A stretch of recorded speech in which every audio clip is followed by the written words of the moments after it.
Nous avons tous entendu le récit cliché du destin tragique du Titanic, l'iceberg, le naufrage, la perte tragique de vies humaines. Pourtant, cette catastrophe maritime renferme bien plus de mystères qu'il n'y paraît. Embarquez avec nous dans ce voyage de découverte. Des actes héroïques des ingénieurs à l'origine glaciale du célèbre iceberg. Préparez-vous à plonger dans 20 faits glaçants sur le Titanic que personne ne connaissait. Numéro 20, aucun des ingénieurs n'a survécu. Imaginez l'année 1912.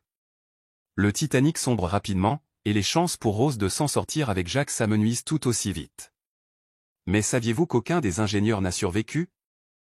Non pas parce qu'ils n'ont pas pu monter à bord des rares canots de sauvetage disponibles, mais parce qu'ils ont choisi de rester fidèles à leur devoir.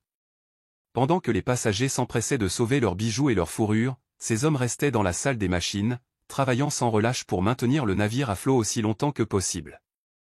Joseph Bell et son équipe, composée de 24 ingénieurs, 6 ingénieurs électriciens, 2 chaudronniers, un plombier et son assistant, sont les héros méconnus du Titanic. Ils savaient que sans électricité, le Titanic ne serait guère plus utile qu'un sous-marin avec une porte moustiquaire.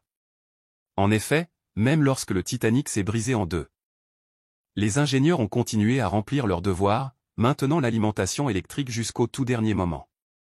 Ces âmes courageuses ont sacrifié leur propre vie pour donner aux autres une chance de survie. Bien qu'ils n'aient pas reçu la reconnaissance qu'ils méritaient, ils resteront à jamais gravés dans nos mémoires comme ceux qui ont maintenu l'électricité en marche, permettant l'envoi de signaux de détresse avant que le navire ne sombre dans l'océan. Numéro 19, l'origine de l'iceberg est incroyable. L'iceberg qui a envoyé le Titanic au fond de l'océan n'était pas un simple bloc de glace ordinaire. Non, loin de là. C'était le produit d'un événement météorologique particulièrement chaud et humide qui s'était produit 4 ans avant ce funeste voyage. Un groupe de scientifiques de l'université de Sheffield a déterminé que l'ennemi glacé du Titanic avait vu le jour lors d'une période de conditions météorologiques qui avaient affaibli les glaciers, les rendant plus susceptibles de se détacher. L'iceberg en question mesurait environ 120 mètres de long et pesait 2 mégatonnes. Pour vous donner une idée, cela équivaut au poids d'un troupeau de 40 éléphants ou d'une petite lune.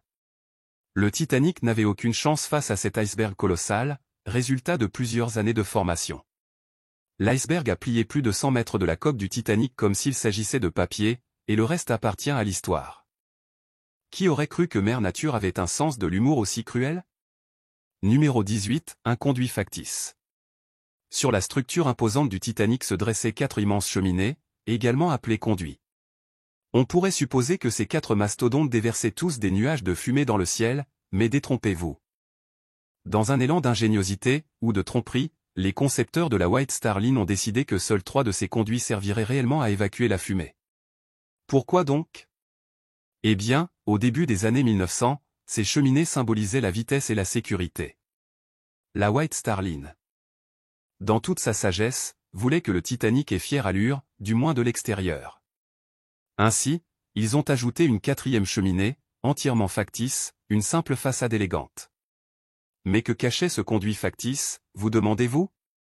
Rien d'autre qu'un luxueux fumoir de première classe, réservé aux passagers amateurs de cigares. Une véritable illusion de fumée et de miroir, au sens propre comme au figuré. Et cette supercherie ne s'arrêtait pas là, les navires frères du Titanic, l'Olympique et le Britannique, ont également adopté leur propre conduit factice. Apparemment, ces navires espiègles pensaient qu'ajouter une cheminée purement décorative séduirait les passagers sophistiqués. Après tout, pourquoi miser sur la fonctionnalité quand on peut privilégier l'esthétique? Numéro 17, il n'y avait pas assez de canots de sauvetage. Plus de 2200 âmes prenaient le large, totalement inconscientes du destin glacial qui les attendait au fond des eaux. Mais voici le pire. Le navire maudit n'avait que 20 canots de sauvetage au lieu des 64 nécessaires. Vous y croyez? C'est comme amener une cuillère à soupe à une inondation. Vous voyez, les propriétaires du Titanic avaient des priorités bien étranges. Ils avaient décidé qu'avoir trop de canots encombrerait le pont et gâcherait la vue des passagers de première classe. Et pour aggraver les choses, les règlements de sécurité datant de l'âge de pierre étaient toujours en vigueur. Conçus pour des navires pesant la moitié du poids du Titanic. Ils pensaient qu'un navire, même endommagé, pouvait rester à flot pendant des heures, donnant ainsi suffisamment de temps pour que les misérables canots fassent plusieurs voyages afin de sauver tout le monde. Mais devinez quoi? La réalité leur a mis une claque en pleine figure. Le Titanic a coulé en 20 minutes. Et tenez-vous bien, un document a émergé des années plus tard, révélant les appels désespérés d'un inspecteur de sécurité demandant 10 canots de sauvetage supplémentaires. Mais les propriétaires, obsédés par l'idée de partir à l'heure, l'ont fait taire plus vite qu'un coquillage. Le navire a coulé. S'il l'avait écouté, près de 700 vies supplémentaires auraient pu être sauvées. Le Titanic est devenu un sinistre rappel de l'arrogance humaine, une mise en garde gravée dans les profondeurs de l'histoire. Numéro 16, de nombreuses victimes restent inconnues. Le naufrage du Titanic a été une tragédie d'une ampleur épique. Avec plus de 1500 vies perdues. Mais la véritable tragédie, c'est que nous ne savons toujours pas exactement combien de personnes sont mortes. Les chiffres officiels parlent de 1514, mais la vérité est bien plus complexe, certains rapports indiquant que ce chiffre pourrait être de 1419 ou même jusqu'à 1635. Parlons maintenant de la récupération des corps. Récupérer des corps en mer n'a jamais été une tâche agréable, et ceux qui l'ont fait pour le Titanic peuvent en témoigner. Ils ont récupéré entre 316 et 337 corps, à vous de choisir. Et tenez-vous bien, seulement 23% des morts ont été récupérés. Le reste? Eh bien, ils sont toujours là, quelque part au fond. Mais attendez, ça devient encore plus sombre. À ce jour, il reste des corps non identifiés. En fait, 42 des corps enterrés à Halifax, en Nouvelle-Écosse, au Canada, n'ont toujours pas été identifiés. Comment peut-on identifier quelqu'un qui voyageait sous un faux nom ou dont la liste des survivants a été établie dans le chaos de la catastrophe? En 2008, par exemple, ils ont enfin identifié le corps d'un bébé de 19 mois, Sidney Leslie Goodwin. Il a fallu 96 ans, mais bon, mieux vaut tard que jamais, non? Numéro 15, une illusion d'optique qui a fait couler le navire. Et si on vous disait que la chute du Titanic n'était pas uniquement due à une malchance et à une mauvaise navigation? Le véritable coupable était une illusion d'optique. Oui, vous avez bien entendu. Selon de nouvelles recherches de l'historien Tim Maltin, les conditions atmosphériques cette nuit-là étaient parfaites pour la superréfraction, un terme complexe désignant la courbure de la lumière qui cause des mirages. Et oui, vous avez bien entendu. Le Titanic a été victime d'un mirage. Apparemment, ce phénomène a été observé par plusieurs navires dans la zone, mais personne n'a compris le danger qu'il représentait. Les guetteurs du Titanic n'ont pas pu voir l'iceberg à temps, et le cargo voisin, le Californian, ne savait même pas que le Titanic était là. Pourquoi, vous demandez-vous? Parce que l'air était tout chamboulé. Avec des couches d'air froid sous des couches d'air plus chaud, créant un faux horizon qui faisait paraître tout plus proche qu'en réalité. Le Titanic a lancé des fusées de détresse, mais elles paraissaient bien plus basses qu'elles ne l'étaient réellement à cause du mirage. Et lorsque le Californian a vu les fusées, ils ont pensé qu'il s'agissait simplement d'un navire qui s'éloignait et n'ont même pas pris la peine de venir à la rescousse du Titanic. Plus on entend cette histoire, plus on croit que ce navire était maudit de l'intérieur. Numéro 14, l'exercice d'évacuation a été annulé. Saviez-vous que les exercices de canaux de sauvetage étaient une pratique courante parmi les paquebots au début des années 1900? Oui, même l'équipage du Titanic devait suivre ces exercices chaque semaine. Mais ce qui est fou, c'est qu'au jour du naufrage, l'exercice a été annulé. Et qui a pris cette décision? Le capitaine Edward John Smith lui-même. C'est encore un mystère pourquoi il a décidé d'annuler l'exercice. Certains disent que c'était parce qu'il voulait tenir un dernier service religieux avant sa retraite. Quelle noblesse de sa part. Mais attendez. Il y avait des rapports faisant état de glace dans la région et d'autres navires avaient même donné des avertissements. Alors pourquoi diable le capitaine a-t-il annulé la seule chose qui aurait pu préparer l'équipage et les passagers à une situation d'urgence? C'est comme sauter la démonstration de sécurité dans un avion, parce que, soyons honnêtes, quand avez-vous jamais besoin de l'utiliser? Eh bien, malheureusement pour l'équipage et les passagers du Titanic. Leur chance a tourné cette nuit-là. Le Titanic a heurté un iceberg le 14 avril et a coulé, emportant la vie de plus de 1500 personnes. Peut-être que si l'exercice avait eu lieu, certaines de ces vies auraient pu être sauvées. Numéro 13, les musiciens ont joué jusqu'au bout. Vous voyez, selon la croyance populaire, le courageux orchestre à bord du navire maudit a joué jusqu'au dernier moment, offrant un petit réconfort musical aux passagers terrifiés. Le film emblématique de James Cameron, Titanic, a immortalisé cette scène déchirante, avec l'hymne iré, My God Tutti. Le film A Night to Remember de 1958 a également montré un moment similaire. Mais en réalité, l'orchestre était composé de 8 musiciens, et non d'un petit quatuor à cordes comme le dépeignent les films. Dirigés par Wallace Henry Hartley, ils ont diverti les passagers de première classe dans le salon et le restaurant du navire. Quant à la musique qu'ils ont jouée lors des derniers instants du Titanic, les témoignages divergent. Contrairement à la croyance populaire, le survivant Harold Breed, l'opérateur sans fil, a témoigné que la dernière chanson qu'il a entendue était Autumn. Mais ne nous emballons pas trop avec les morceaux.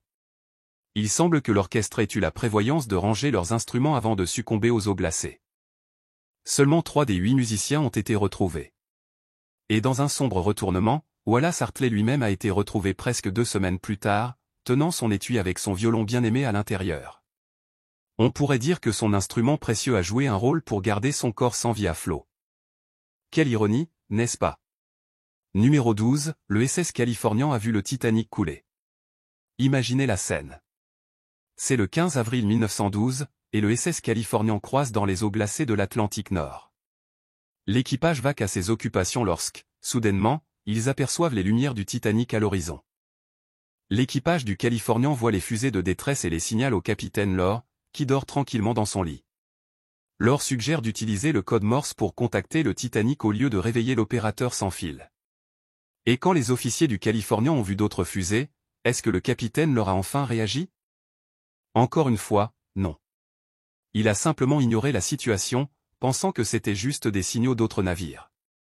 Mais le vrai coup de grâce, c'est lorsque le Carpathia est arrivé pour sauver les survivants et que le Californian a enfin décidé de se bouger pour voir ce qui se passait. Que trouve-t-il? Des débris. Et c'est tout. Et pour couronner le tout, le témoignage contradictoire et incomplet du capitaine Lore. Il n'a même pas pu se mettre d'accord sur le fait d'avoir vu les fusées ou non. Lore a affirmé que son navire était à 30 miles du Titanic, mais d'autres membres de l'équipage ont dit que c'était à moins de 20. Et que s'est-il passé avec les journaux de bord du navire? Eh bien, ils ont mystérieusement disparu. En fin de compte, les 2 enquêtes ont jugé le capitaine Lore et l'équipage du Californian responsables. S'ils avaient écouté les signaux de détresse, ils auraient pu sauver plus de vies, peut-être même toutes. Mais bon, qui a besoin d'être un héros quand on peut retourner dormir? Non. Numéro 11, c'était une tragédie qui aurait pu être évitée. Au fond des débris, profondément sous la surface de l'océan, une découverte hantée a été faite. Un seul objet qui aurait pu tout changer. Des jumelles. Au cours des années suivant ce désastre infâme, une question obsédante a hanté l'esprit de nombreux chercheurs. Ces jumelles auraient-elles pu éviter la tragédie? Si seulement un membre d'équipage dans le nid de pied avait aperçu l'iceberg à temps, peut-être que le navire aurait pu éviter le danger, épargnant ainsi de nombreuses vies. Maintenant, voici où l'histoire devient encore plus intéressante. Ces jumelles étaient bel et bien à bord du Titanic. Mais personne ne savait qu'elles existaient. Pourquoi, me direz-vous? Eh bien, il semble qu'un certain marin, David Blair, qui devait être à bord mais a été réaffecté, avait oublié de laisser la clé du coffre où elles étaient gardées. Un survivant, Fred Fleet, a affirmé avec audace que si ces jumelles avaient été disponibles, l'iceberg aurait pu être repéré à temps.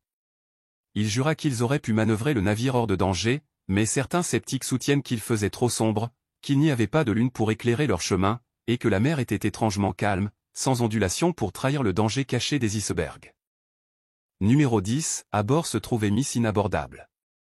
Laissez-nous vous raconter l'incroyable histoire de Violet Jessop, surnommée Miss Inabordable, une femme qui défia la mort non pas une, ni 2, mais 3 fois.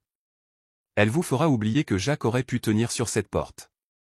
Son histoire incroyable commence avec son travail en tant qu'hôtesse pour la White Star Line, une compagnie de navigation prestigieuse au début des années 1900. En 1911, le RMS Olympique, sur lequel elle travaillait, entra en collision avec le HMS Hawke, causant de graves dommages au navire. Mais Jessop et les autres membres d'équipage réussirent à ramener le navire au port pour des réparations, sauvant ainsi tout le monde à bord. Mais ce n'était que le début de son histoire remarquable. L'année suivante, Jessop était à bord du RMS Titanic, qui coula tristement lors de son voyage inaugural. Alors que le navire coulait, Jessop fut ordonné de monter dans un canot de sauvetage où on lui confia un bébé à s'occuper. Imaginez cela. Vous êtes sur un navire qui coule, et on vous donne un bébé à garder, tout en devant sauver votre propre vie. Mais Jessop réussit cela haut la main. Cependant, ses aventures ne s'arrêtèrent pas là. En 1916, Elle était à bord du HMHS Britannique lorsqu'il heurta une mine et commença à couler. Jessop réussit à s'échapper du navire en perdition mais se fractura le crâne dans le processus.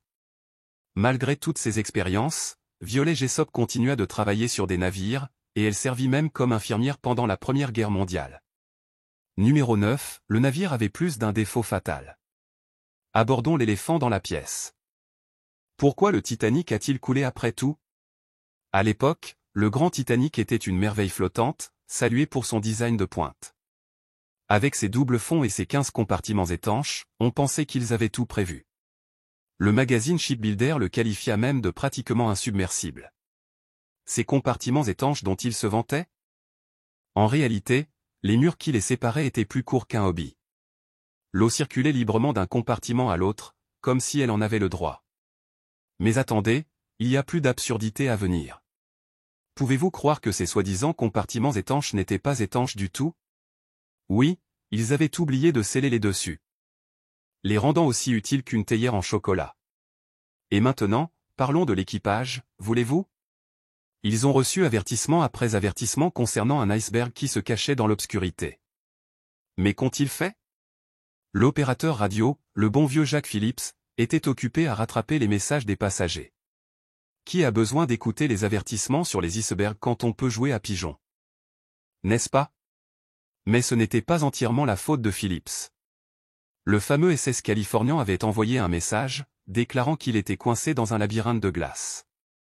Mais le message du Californian manquait d'un code crucial qui aurait attiré l'attention du capitaine Smith, exigeant une réaction immédiate. Lorsque le signal électrique du Californian a traversé les ondes. Presque assourdissant Phillips, que fit notre opérateur réactif? Il n'a pas pu s'empêcher de crier en retour, « Fermez-la, fermez-la, je suis occupé ». L'opérateur radio du Californian, Dieu bénisse son cœur, décida de couper la radio pour la nuit. L'iceberg est arrivé avec un léger retard, à 23h40. Juste une heure après que Phillips ait également décidé d'arrêter la radio. Numéro 8. Il y a encore des restes humains dans les débris. En 2004, une photo a émergé, révélant plus que de simples débris et du sable ordinaire. Préparez-vous à découvrir ce qui semblait être une botte et un manteau en cuir, suggérant quelque chose de bien plus sinistre, des restes humains piégés au cœur du navire maudit. Le célèbre cinéaste James Cameron, qui s'est rendu à l'épave du Titanic un impressionnant 33 fois, affirme n'avoir jamais vu de restes humains. Mais ne tirons pas de conclusions trop hâtives, d'accord? Avec un événement catastrophique ayant coûté la vie à environ 1500 âmes, il semble audacieux de supposer que personne ne repose dans les chambres inexplorées du Titanic. Les autorités fédérales sont depuis longtemps en désaccord sur le sort du navire. Elles soutiennent que la protection de l'épave contre les chasseurs d'artefacts et les pilleurs est primordiale, car de nombreux cadavres non découverts pourraient encore être présents et inconnus dans ces corridors sinistres. La bataille pour la préservation a commencé il y a plusieurs décennies. Lorsque le Titanic a été découvert en 1985, reposant à 2 miles sous les eaux glacées de l'Atlantique Nord. En 1986, le RMS Titanic Memorial Act a été promulgué pour protéger l'épave du navire. Cependant, son efficacité demeure incertaine. La question persiste, où sont les âmes disparues? Parmi les quelques 1500 vies perdues lors du naufrage du Titanic. Seulement une fraction, environ 340 corps, ont été récupérés. Numéro 7. L'homme le plus riche du monde était à bord. John Jacob Astor n'était pas seulement le passager le plus riche à bord du Titanic. C'était un homme aux nombreux talents et centres d'intérêt, un innovateur passionné par les belles choses de la vie. Il passa plusieurs années à voyager à l'étranger avant de revenir aux États-Unis pour gérer la fortune familiale, qui était d'une valeur stupéfiante de 150 millions de dollars à sa mort. Il écrivit un roman semi-scientifique, A Journey in Other Worlds, et inventa plusieurs dispositifs mécaniques, dont un frein de vélo et un amélioreur de route pneumatique. Astor était également un homme d'affaires avisé et construisit l'Astoria Hotel à New York en 1897. L'hôtel était adjacent au Waldorf Hotel, construit par son cousin, William Waldorf Astor, et ensemble ils formèrent le Waldorf Astoria, l'un des hôtels les plus luxueux du monde. Mais la vie personnelle d'Astor n'était pas sans scandale. Il divorça de sa première femme, Ava Shippen, en 1909, et épousa Madeleine Force, âgée de 18 ans, en 1911. Ils entreprirent un voyage en Égypte et à Paris avant de décider de retourner en Amérique en tant que passagers de première classe à bord du Titanic. Tragiquement, John Jacob Astor ne survécut pas au naufrage du Titanic. Son corps fut retrouvé en mer le 22 avril 1912, et il fut enterré au cimetière de Trinity à New York. Numéro 6. Des gens sont morts avant le voyage. Nous connaissons tous la tragique perte de vie à bord du navire lui-même. Mais saviez-vous qu'avant même qu'il ne prenne la mer, le Titanic avait coûté la vie à 8 ouvriers et enregistré 28 accidents graves pendant sa construction?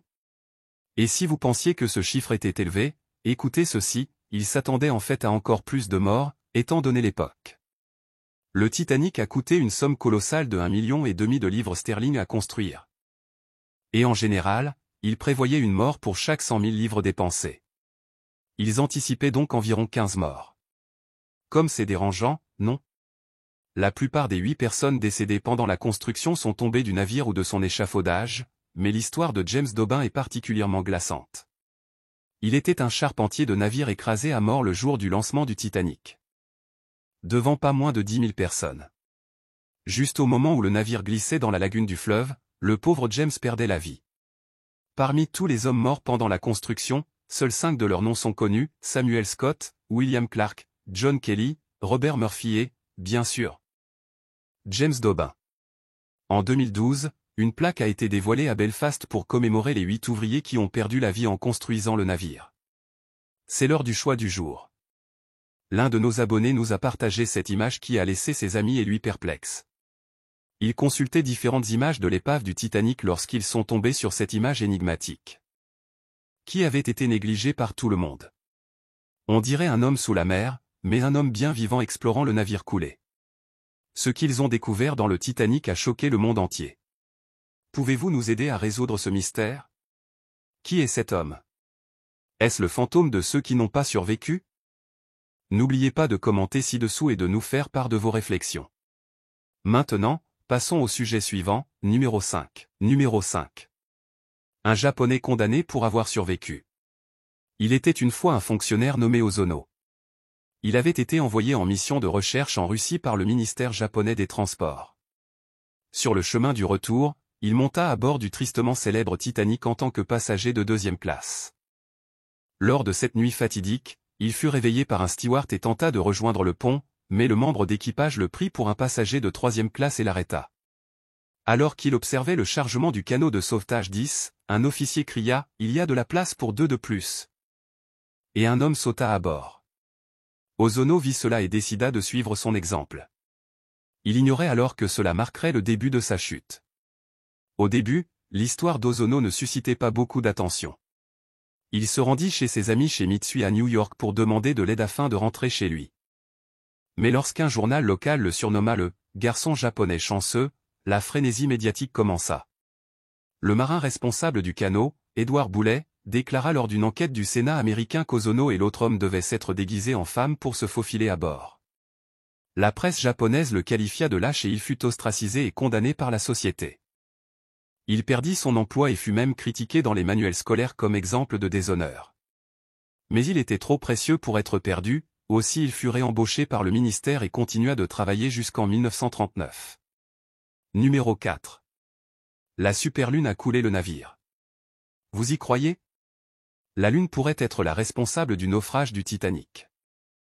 Des scientifiques affirment maintenant qu'une superlune a provoqué le déplacement d'un immense iceberg dans le chemin du Titanic, entraînant ainsi la fin tragique du navire insubmersible.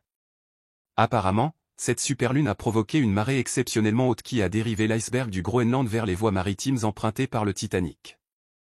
Selon les astronomes forensiques de l'Université d'État du Texas, ce type d'iceberg se serait normalement fondu avant d'atteindre la trajectoire du Titanic. Mais la marée superlunaire était si forte qu'elle l'a empêché de fondre. Il est supposé que cet alignement entre la Terre et la Lune a eu lieu le 4 janvier 1912, et le Titanic a coulé quelques mois plus tard. Le 15 avril de la même année. Ce qui est encore plus choquant, c'est que cette théorie pourrait expliquer pourquoi le capitaine expérimenté du Titanic, Edward Smith, semblait ignorer les avertissements concernant les icebergs dans la zone. Il est probable qu'il ne s'attendait pas à ce qu'un iceberg d'une telle taille dérive aussi loin au sud. Grâce à la Lune. Numéro 3. L'épave pourrait disparaître. Le Titanic fait face à un destin plus dramatique que son naufrage tragique. En 1985, l'océanographe Robert Ballard tomba sur la carcasse rouillée du Titanic, cachée profondément sous la surface de l'Atlantique. Le navire semblait figé dans le temps, préservé par les conditions difficiles à plus de 3,5 km sous l'eau.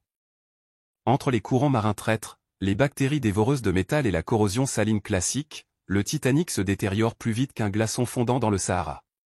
D'ici 2030, il ne nous restera plus qu'un gros tas de rouille à admirer. On peut en accuser la Halomona Titanicae, les coupables microscopiques responsables de la consommation de fer et de soufre. Elles ont transformé le navire en un chef-d'œuvre grotesque de formation ressemblant à des stalactites, comme des stalactites de rouille. Le navire est déjà en train de s'effondrer sur lui-même, comme les quartiers du capitaine Edward Smith. Vous vous souvenez de cette baignoire que vous voyez? Elle a disparu dans l'oubli. Numéro 2. Les victimes comprenaient aussi des chiens. Le Titanic a été un événement tragique dans l'histoire, et parmi les victimes se trouvaient aussi quelques amis à fourrure. 9 chiens se trouvaient à bord du navire, la plupart étant gardés dans le chenil. Lorsque le navire a commencé à couler, quelqu'un les a libérés, provoquant un chaos alors que les chiens couraient autour du pont. Malheureusement, la plupart d'entre eux n'ont pas survécu, y compris un cavalier King Charles Spaniel, un Airedale terrier, un Chow Chow et un bulldog français champion nommé Gamon de Picombe. Il y a aussi des histoires déchirantes de passagers qui ne pouvaient pas supporter de laisser leurs animaux bien-aimés derrière. L'un de ces passagers était Anne-Elisabeth Isham, qui refusa de quitter le Titanic sans son grand danois. Mademoiselle Isham n'a pas survécu au désastre, et des rumeurs ont circulé selon lesquelles son corps aurait été retrouvé avec ses bras autour de son chien. Sur une note un peu moins déprimante. 3 chiens ont survécu au Titanic. Lady, un Poméranien, Yatsen, un Pékinois, et un autre Poméranien appartenant à Martin et Elizabeth Jane Rothschild. Numéro 1. Titanic avait des problèmes de baignoire. Si vous êtes quelqu'un qui accorde de l'importance à une bonne hygiène, comptez-vous chanceux de ne pas avoir été à bord du Titanic. Et non, pas seulement parce qu'il a coulé, mais parce qu'il devait sentir comme un tas de poissons pourris enveloppés dans une chaussette usée. Les passagers de première classe étaient un peu mieux lotis avec leur propre salle de bain privée, mais en 3e classe, les choses étaient un peu plus compliquées. Imaginez 700 personnes partageant seulement 2 toilettes avec seulement 2 baignoires. Et tenez-vous bien, une des baignoires était réservée aux 200 femmes, tandis que plus de 450 hommes devaient partager l'autre. Et même si vous aviez le luxe d'une baignoire privée, ce n'était pas comme si vous l'utilisiez tous les jours. Non. Les passagers de première classe pouvaient passer une semaine entière entre 2 bains, comme c'était la norme à l'époque. Ils ont donc passé tout le voyage à se vautrer dans leur propre sueur et saleté. Ce fut en effet un voyage sombre et malodorant. Le Titanic continuera à briser nos cœurs chaque fois que l'on découvre de nouvelles histoires à son sujet. Merci d'avoir regardé. À la prochaine.